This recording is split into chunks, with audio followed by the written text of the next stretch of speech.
I never imagined that a simple road trip with my buddies would spiral into a spine-chilling adventure that would haunt my dreams for years to come. It all began when 4 of us, Joe, Mark, Dave, and I, decided to escape the monotony of our daily lives and hit the open road for an unforgettable adventure. We started our journey in a battered old RV, packed with enough snacks, drinks, and camping gear to last a month. Our destination was a remote, picturesque town nestled in the heart of the mountains. The promise of breathtaking vistas and untouched nature drew us like moths to a flame. The first few days were a blur of laughter, music, and the endless expanse of the open road. We camped beneath the stars, hiked through lush forests, and shared stories around the campfire. It was everything we had hoped for, until one fateful night. We had reached a small, isolated town called Oakwood, an eerie place with an aura of secrets hidden in the shadows. The locals were friendly but distant, and their eyes held a strange glint, as if they were privy to something we were not. The night we arrived, a storm was brewing, and we decided to seek shelter in the only roadside motel in town. The motel was a rundown establishment with a flickering neon sign that read, "Whispering Pines." The receptionist, an elderly woman with piercing blue eyes, welcomed us with a smile that didn't reach her lips. She handed us the keys to our rooms and warned us to stay inside after dark. We dismissed her warning as the ramblings of a small-town local and headed to our respective rooms. As night fell, the storm outside intensified. Thunder rumbled like a freight train, and lightning painted jagged streaks across the sky. The wind howled through the trees, creating an unsettling chorus. I couldn't help but feel a growing sense of unease. Unable to sleep, I decided to check on my friends. I knocked on Joe's door, but there was no answer. Concerned, I tried Dave's room, then Mark's, but it was the same eerie silence. Panic set in as I realized that my friends had vanished in the stormy night. I rushed to the motel's lobby and demanded answers from the receptionist. She revealed a grim truth. The cult that lurks in the mountains, they come for outsiders during storms like these.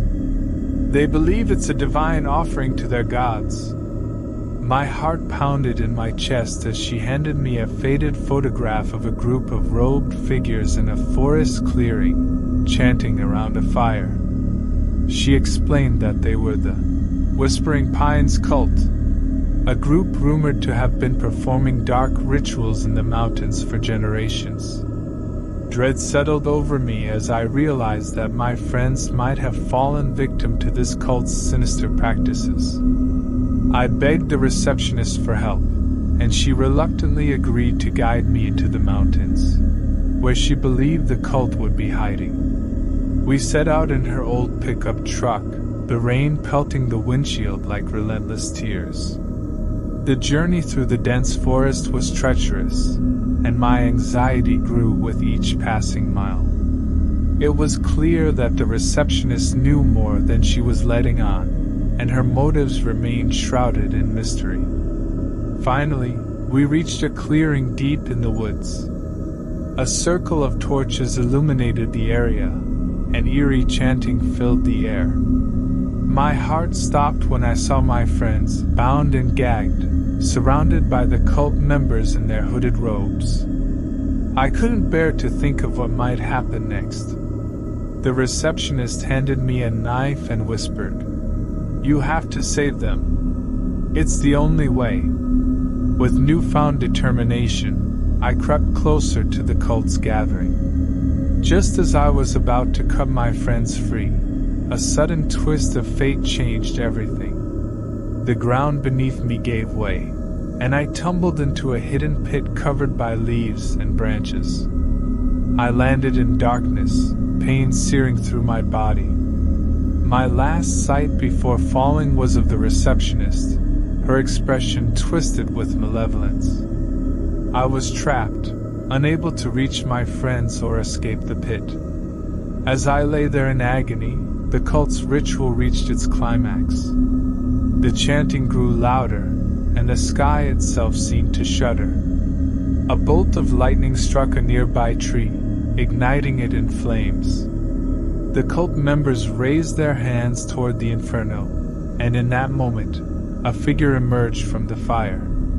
It was an otherworldly being, with eyes that glowed like embers. It spoke to them in a language I couldn't comprehend, its words like a whispering wind. I watched in horror as my friends were offered to this entity, their fate sealed by the cult's twisted beliefs. As the ritual concluded, the being disappeared into the flames, leaving behind only ashes and the cult members in a state of euphoria. Hours later, the cult disbanded, and I was finally able to escape the pit.